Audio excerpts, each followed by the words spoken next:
C'est une destination de vacances désormais plébiscitée par les Français. Le Portugal, 10 millions d'habitants et autant de touristes chaque année. Ça fait du monde évidemment sur les plages. Mais il y a aussi l'arrière-pays, moins fréquenté, alors que certaines régions méritent le détour. La preuve dans l'Alentejo, une région que nous font découvrir Catherine Combe, Bernard Garny et Thierry Marquez. Nous sommes à Extremoz. Dans les ruelles, le temps semble suspendu.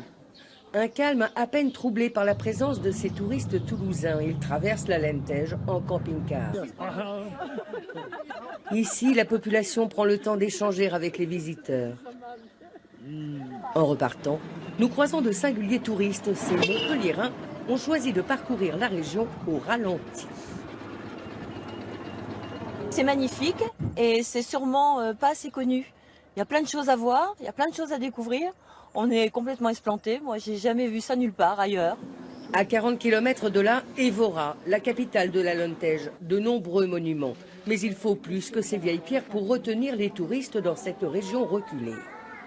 L'Alentejo est la seule région du pays qui a des routes touristiques thématiques organisées qui concernent le patrimoine culturel, naturel, immatériel et industriel. Avec un accent mis tout particulièrement sur l'agrotourisme. En Alentejo poussent des chênes au liège, des oliviers et de la vigne. Cette exploitation viticole accueille 6000 visiteurs chaque année. Le secteur de l'œnotourisme est en plein développement en Alentejo.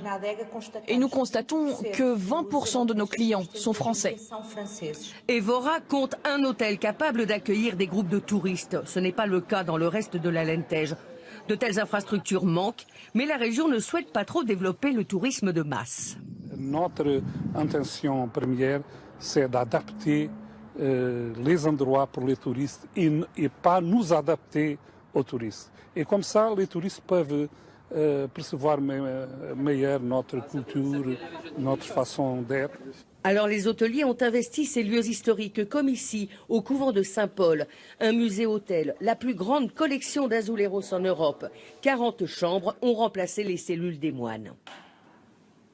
Ce qu'on essaye, c'est, à travers ce qu'on a en place, d'expliquer un peu qu'est-ce que c'est la culture de l'Alentejo. Et ça marche. L'an dernier, près de 50 000 Français ont visité l'Alentejo.